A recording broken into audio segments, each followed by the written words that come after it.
Buen día. Muchas gracias a los organizadores por la invitación.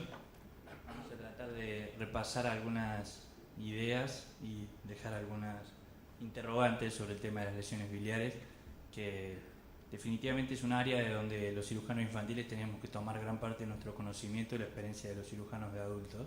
Ahora vamos a tratar de entrar un poco de lleno en el tema, pero si uno quisiera ser didáctico tendría que empezar recorriendo las indicaciones de la colecistectomía laparoscópica para a partir de ahí desarrollar las distintas técnicas, desde la convencional a lo que ya quedó como la laparoscopía prácticamente tradicional, en vista de que aparecieron los nuevos métodos, el single port, el Iman Lab, la robótica, el NOTES, etcétera, y lo que está por venir seguramente.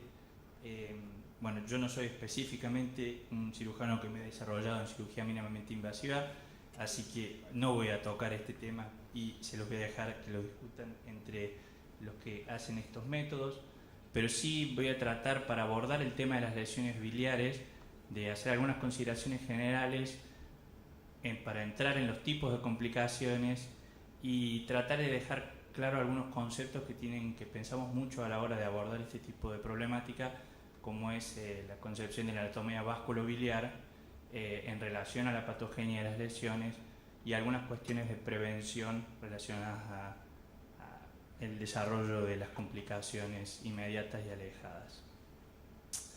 Entonces, si uno pusiera en PubMed, esto es muy inespecífico obviamente, pero si uno pone colecistectomía laparoscópica, aparecen 14.226 trabajos en este momento. Es difícil leerlos todos, pero bueno, leí 14.000 nomás. Si uno le agrega en Children, encuentra que hay 700 trabajos. Esto posiblemente a uno ya le va dando la pauta de cómo se empezamos los cirujanos infantiles a tener menos para decir sobre el tema. Así que uno quizás podría decir que menos del 5% de las colecistectomías se realizan en edad pediátrica, quizás inclusive 5% es un número exagerado. Así que uno piensa que por cada 95 cirugías que se hacen en un centro de adultos, quizás se hagan 5 en un centro pediátrico, con lo cual nos cuesta a los cirujanos infantiles adquirir una curva en colecistectomía laparoscópica. Pero de nuevo no voy a hablar de eso, sino más bien que considerando que 0,4 a 0,6% de estos casos pueden llegar a tener una lesión y de ellas 1 de cada 4 quizás sea una lesión grave de tipo vasculobiliar, la pregunta del millón sería cómo adquirimos experiencia en el manejo de las lesiones biliares, considerando la bajísima incidencia que tienen, afortunadamente. Esto es un poco un pantallazo general de los tipos de complicaciones post-colecistectomía. De nuevo, la idea va a ser enfocarnos más en las cuestiones más graves, como son las lesiones de la vía biliar, las bilirragias, las litiasis residuales y las complicaciones por cálculos perdidos, si bien pueden generar algún dolor de cabeza, en general el manejo es más o menos establecido y son de resolución un poco más simple. Ahora bien, para hablar de las lesiones de vía biliar vamos a tratar de hacer este enfoque relacionado a la anatomía vasculobiliar. Esto sería bárbaro si así fuera, digamos, todas las estructuras separadas unas de otras, a donde se define el triángulo hepatocístico, el triángulo de Calot. Estas son estructuras conocidas por todos, pero la idea conceptual pasa por definir que la vía biliar es una estructura que está enteramente irrigada por el sistema arterial y a su vez se establecen 3 pedículos. Este es un pedículo que, digamos, es la definición del pedículo general del hígado con la arteria izquierda y la arteria derecha, y a partir de ahí se desarrollan las arterias marginales de la vía biliar y luego el plexo pericoledoceano. Esto tiene importancia saberlo porque cuando se produce una interrupción del árbol biliar, se produce una interrupción del flujo arterial hacia el hígado también. Entonces uno puede pensar que si lesiona la arteria derecha y corta la vía biliar, no queda ningún sistema de revascularización y aumentan los riesgos de que a la lesión biliar se le agregue un compromiso de la viabilidad hepática. Ahora lo vamos a entrar de nuevo un poquito más de lleno cuando hablemos de los tipos de lesiones biliares. A partir de esta idea, digamos, de que cuando uno lesiona la vía biliar o cuando se produce una lesión de vía biliar, la lesión es enteramente combinada entre un fenómeno canalicular y vascular, Bueno, la interpretación errónea de la anatomía regional habitualmente suele ser la causa, y algunos errores técnicos como maniobras hemostáticas a ciega y mal empleo del electrocauterio. Ahí aparecería el tercer elemento, que es agregarle a la cuestión canalicular y vascular el calor y el efecto del electrocauterio como determinante también de la progresividad de las lesiones. Entonces, se han descrito varios tipos de mecanismos clásicos de interrupción del colédoco y del cístico, por lo que hablamos antes de la mala interpretación, por una tracción excesiva. Y tengamos en cuenta que existe una variabilidad anatómica que a priori es muy difícil conocerla. Existen conductos derechos aberrantes que pueden ser interpretados como el conducto cístico, pero un poco la idea es traer la inquietud de que cuando se produce una lesión biliar grave, donde uno cree que ha involucrado alguna estructura de este tipo, honestamente uno entra en un territorio que sabe cuándo entró pero no sabe cuándo va a salir. Definitivamente son situaciones que tienen progresividad a largo plazo y a veces implicancias muy importantes para la salud del paciente. Este es el mecanismo clásico que se describió, que consiste en traccionar excesivamente la vesícula y por lo tanto hacer una mala interpretación de la zona de ligadura, ligando la vía biliar principal, y a continuación en los trabajos de Strasberg y demás que describen mucho este tipo de lesiones, como en los adultos consideran mucho la posibilidad de un conducto aberrante hacia la vesícula. En el momento que se está traccionando la vesícula para sacarla y aparece un segundo conducto, uno dice, tiene un segundo cístico este paciente, entonces se liga también, queda ligada proximal y distal la vía biliar, muy prolija, y habitualmente lo que va por atrás, muy pegadito, es la arteria derecha, con lo cual tenemos el escenario completo de una ligadura completa de la vía biliar con sección de la arteria. Uno diría, ¿por qué plantear este escenario tan tétrico? Porque definitivamente las lesiones graves son esto. Es una combinación de un fenómeno de ligadura de la vía biliar con lesión arterial. En la clasificación, esta es la clasificación más clásica, la clasificación de Strasberg. Hay muchas clasificaciones de lesiones de vía biliar, pero siempre siguiendo el concepto de que a medida que uno asciende y aumenta la circunferencia de la lesión se convierte en más grave, y esto tiene que ver con lo que habíamos hablado al principio, que si uno produce una interrupción del colédoco a este nivel, queda un circuito marginal que puede devolver irrigación en el caso de que también se hubiera producido una lesión de la arteria derecha, que está casi siempre presente. En realidad, en las colecectomías sin lesiones de vía biliar se ha visto que en necropsia de pacientes colecectomizados se ha encontrado hasta un 20-25% de ligadura de la arteria derecha que se produce durante el procedimiento, que uno cree que ha sido un procedimiento exitoso. De hecho, lo es, porque no suele producir trastornos solo ligar la arteria derecha, porque existen los plexos epicoleidocianos. Pero si a uno le agrega a una ligadura de la arteria derecha una lesión a este nivel, el riesgo es que se desvasculariza todo el sector del hígado derecho y aparece el infarto hepático y complicaciones severas.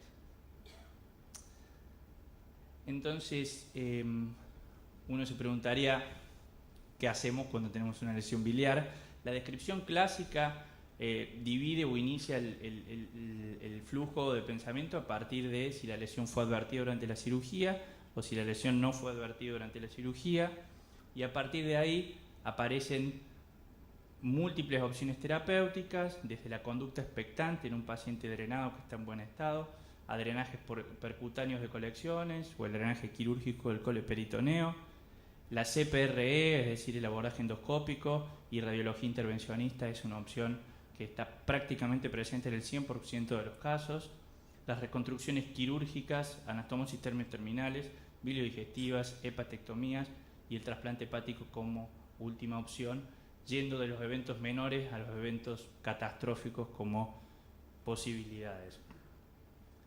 Pero de esta descripción clásica, digamos, lo importante que uno tendría que tener en cuenta a la hora de tomar las decisiones es qué experiencia tiene el operador que puede haber producido la lesión en el manejo de la lesión y qué recursos cuenta el centro. No solamente es si el operador es un excelente cirujano, probablemente lo sea, pero quizás necesite una serie de recursos que la institución o el sistema de salud donde se mueve puede brindárselos o no.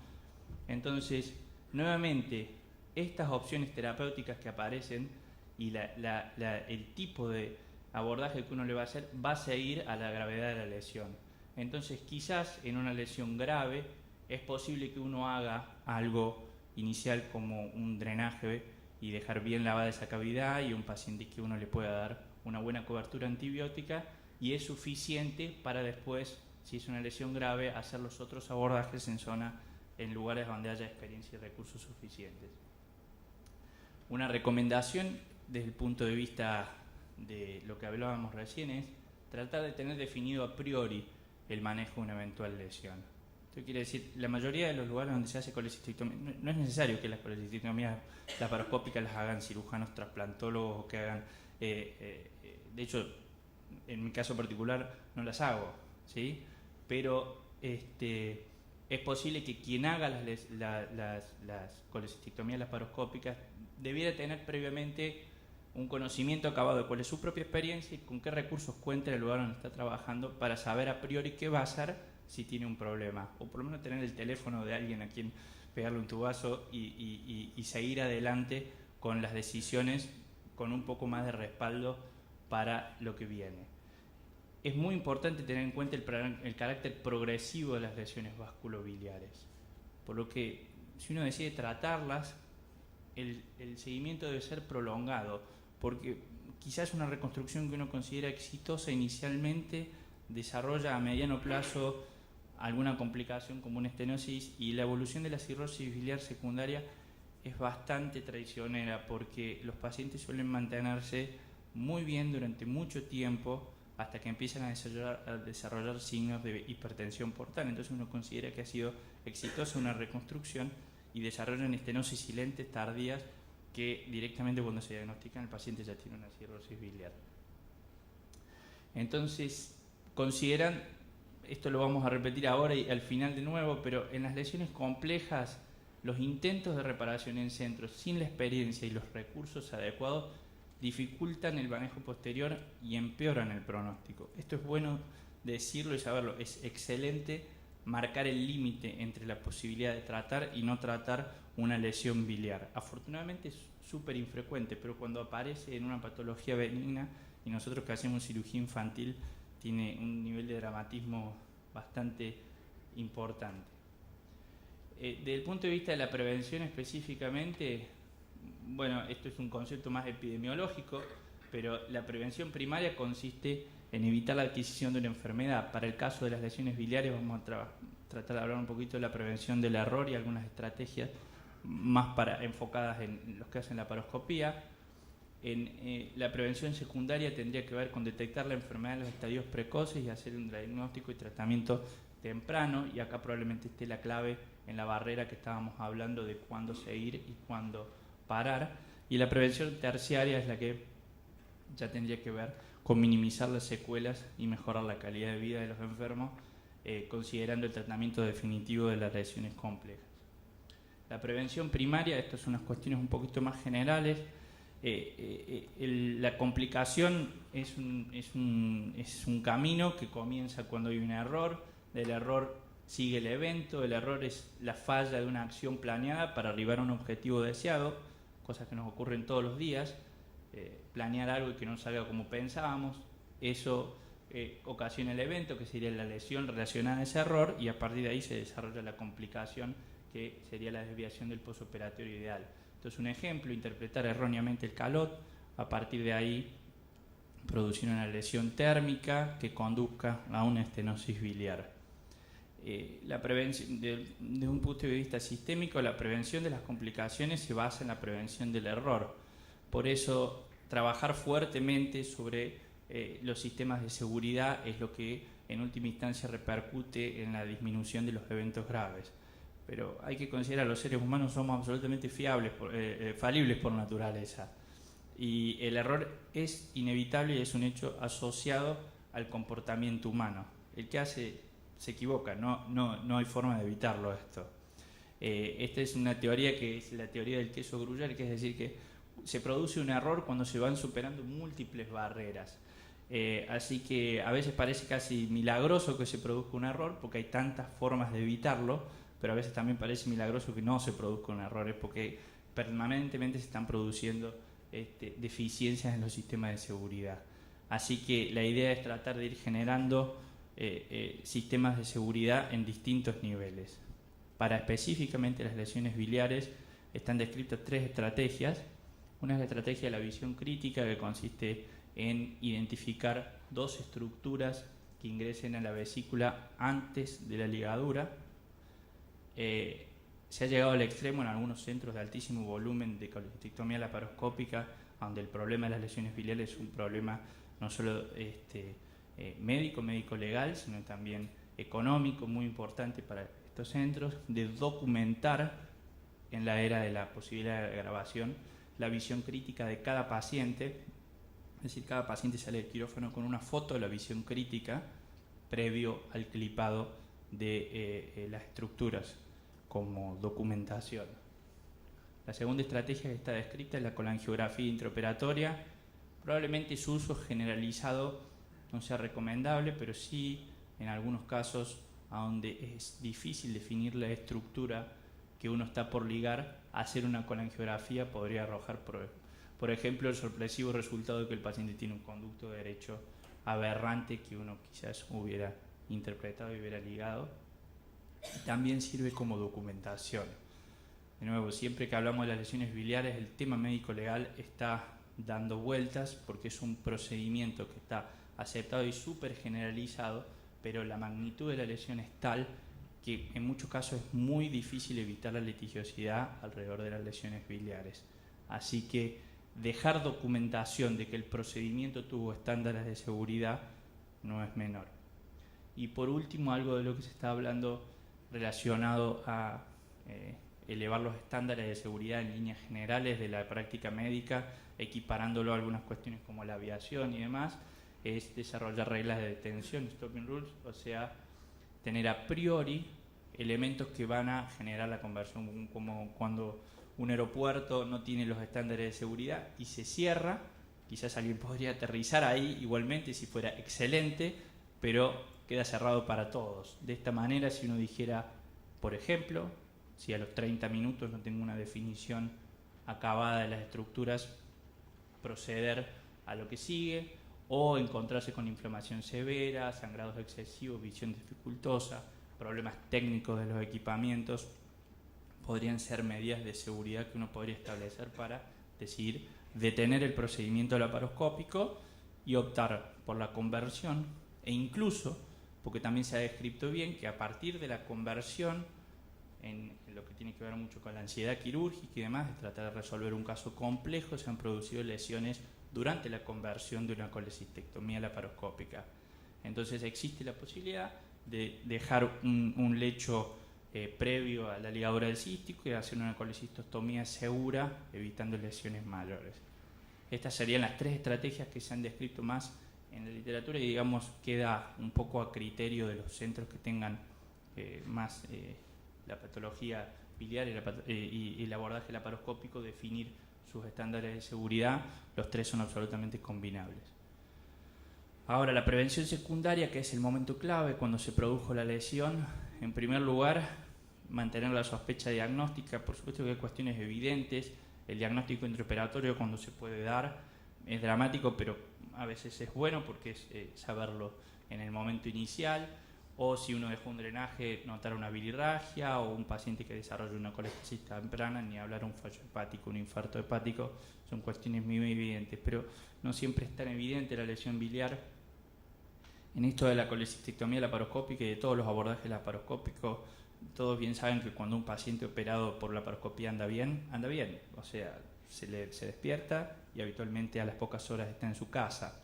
Bueno, las lesiones biliares en general suelen estar antecedidas de un posoperatorio al menos regular, algo que no es lo que uno suele ver en los pacientes operados por laparoscopía, un paciente que se queja más de dolor y demás, y esto tiene que ver con que el coleperitoneo también es bastante traicionero, no suele generar una clínica sumamente florida inicialmente, el paciente inclusive se pueden reinternar, pacientes que han sido externados, y encontrarle grandes coleperitoneos porque se han ido a la casa con un postoperatorio regular nuevamente y estaban desarrollando un coliperitoneo, es decir, mantener la sospecha. Y luego los signos de estenosis alejado como prurito, colangitis y demás. A partir de la sospecha diagnóstica, proceder a la confirmación. Si uno ve que esto es intraoperatorio, se puede hacer una colangiografía para evaluar intraoperatorio. Los que tienen habilidad laparoscópica sin duda lo pueden hacer. Y con respecto a la conversión diagnóstica, bueno, esto sería un poquitito más conflictivo, convertir, disecar y explorar. Si uno no va a tratar, posiblemente sea contraproducente y uno prefiera, de nuevo, con si es un buen cirujano laparoscopista, dejar bien drenado al paciente, y si establece que esa lesión puede llegar a ser una lesión grave, dejarlo bien drenado para continuar con los estudios en el postoperatorio. Estas son todas las otras estrategias diagnósticas. La CPRE y la colangioresonancia en este momento tienen mucha preponderancia, porque son métodos muy buenos para definir la anatomía biliar, para confirmar el diagnóstico, para establecer el nivel de la lesión y decidir reexplorar a un paciente en el postoperatorio inmediato. Tiene un poco lo mismo que hablábamos antes con respecto al diagnóstico intraoperatorio. Si uno decide reexplorar a un paciente porque sospecha que tiene una lesión biliar en el postoperatorio, posiblemente sería bueno hacerlo con el criterio de que uno va a poder resolver sea cual sea el nivel de la lesión. A partir de la confirmación diagnóstica surgiría cuál sería el manejo inicial, y me parece que la mejor estrategia, una vez que se confirma la lesión, es tomarse un minuto, reflexionar, y esta frase es un poco larga, pero me parece importante que establece que una vez que está detectada la lesión, la mejor estrategia de prevención secundaria es definir las posibilidades y limitaciones para el tratamiento en base a saber si ya estamos exactamente seguros de cuál es la magnitud de la lesión, si es solo una lesión biliar, que es una lesión biliar y arterial asociada, y considerar la experiencia y recursos del centro. A partir de ahí podremos decidir si el paciente se redrena, si se asume conducta expectante, si se convierte, si se explora, si se intenta reparar, y preguntarnos cuándo sería oportuno derivarlo a un centro con experiencia en cirugía hepatobiliar.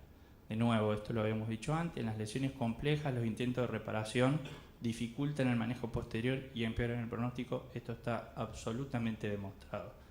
Los pacientes suelen llegar a los centros a donde se pueden tratar en forma definitiva con un promedio de entre 3 y 4 intentos de reparaciones previas, con lo cual el centro se encuentra con un paciente con el compromiso evolutivo de la lesión sumado a un abdomen con 3 o 4 cirugías previas. En trasplante hepático se ha hablado de que el subgrupo de los pacientes que se trasplantan por lesiones biliares secundarias tienen mortalidad casi inaceptable, y se ha discutido la indicación porque ha habido centros que han publicado resultados muy malos en trasplante, y esto tiene que ver no con el trasplante como terapéutica para un cirrótico biliar, que esa no sería la discusión, sino en la dificultad del abordaje de estos pacientes. La prevención terciaria es lo que nos toca, digamos, a los centros cuando se recibe, que es el tratamiento de las lesiones definitivas con todas las estrategias que hemos conversado, percutáneas, endoscópicas. Entonces, desde el punto de vista de la prevención, y para terminar, la mejor estrategia sería definir criterios de prevención del error que son institucionales y que tienen que ver con estándares de calidad de atención.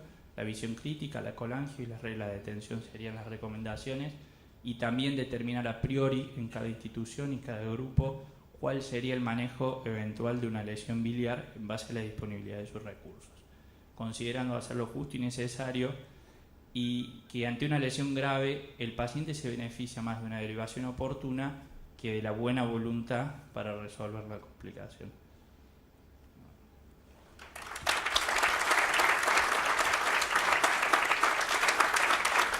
Muy bien, Esteban. ¿Alguna pregunta?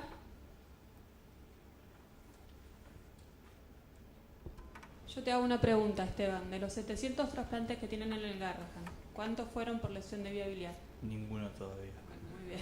Pero tenemos, a varios le pasaron una bala cerca, y hay algunos que todavía no tenemos un par de pacientes cirróticos que se han hecho reconstrucciones biliares y bueno, veremos. Pero están ahí. Muchas gracias. Continúa. De los reconstruidos, los que llegaron al hospital eran lesiones del confluente biliar con lesiones arteriales asociadas. ¿Sí? La definición de si uno va directo por un trasplante o si decide hacer un intento, en general son intentos de reconstrucción adicionales. Algunos de los casos más graves que hemos tenido que hacer hepatectomías ampliadas con reconstrucción biliar porque habían desarrollado cirrosis en un segmento del hígado y otra parte estaba más aceptable, pero ya es, digamos, el criterio trasplantológico de cuando uno le ofrece o no, de acuerdo a la reserva funcional de ese hígado, una gran cirugía como una reconstrucción biliar o va directamente por un trasplante, considerando que estamos hablando de pacientes de 14, 15 años que se han operado de una litiasis, ¿sí? El resto de las patologías que tocan a la trasplantología, digamos, tienen una definición más clara del trasplante, pero esta trata de ser conservador. El mejor hígado que puede tener un paciente, y te lo dice un trasplantólogo, es el propio, sin duda. Así que... Doctor Rojas. Sí, dentro de los que tuvimos, no por colecistectomía, sí por ligadura accidental en una atresia de duodeno de la vía biliar, se tuvo que trasplantar un lactante. No fue una colelap, claro, yo pensaba... Fue una cirugía abierta de una... Sí, una atresia de duodeno que evolucionó con una cirrosis. Siempre tienen dramatismo las lesiones biliares porque el origen son patologías benignas y con tratamientos efectivos, pero bueno, ahí están. Bueno, muy bien. ¿Alguna otra pregunta? ¿Alguna lesión alejada también con respecto a la parte térmica han tenido que reparar? Porque en realidad por ahí no son las que podemos ver en la cirugía, sino en el control posterior, digamos. Me ha tocado vivir un caso de una paciente que se detectó una lesión intraoperatoria, se convirtió, se le hizo una reparación según el estándar, que sería hacer una reparación de la lesión con colocación de tubo de Kerr, y la paciente evolucionó excelente en los primeros 2 meses, se le sacó el tubo de Kerr, y es una paciente que en otra institución a los 2 años se presentó con una colangitis severa y hizo una sepsis severa y se detectó una estenosis de la vía biliar tardía a punto de partir una reparación, y posiblemente tenga que ver con que el nivel a donde se hizo la reparación inicial, considerando la progresividad de las lesiones térmicas, haya estado por debajo de donde finalmente se instaló el proceso fibrótico definitivo. Esto es, cuando se produce la lesión térmica hay una evolutividad que por más que uno repare en el lugar a donde se hizo la lesión, que es lo que está recomendado, de todos modos la recomendación sería siempre ir por encima al menos 2 o 3 centímetros, lo cual es un problema si uno está en el confluente con la lesión, por supuesto. Así que a mí me tocó vivir un caso así y tiene que ver con esto, con la evolución alejada y silente, y el paciente debutó con una sepsis severa por una colangitis. Por ahí tal vez muchos pacientes que operamos con colecistectomía laparoscópica están borderline en la edad que atendemos en pediatría, y por ahí algunos se van a presentar a otros cirujanos de adulto cuando pasen esto de las lesiones térmicas que son alejadas. Posiblemente si uno tuviera algunos estándares como tener la idea de tener un resguardo de que esa colecistectomía fue hecha con estándares de seguridad, posiblemente uno lo protegería a largo plazo.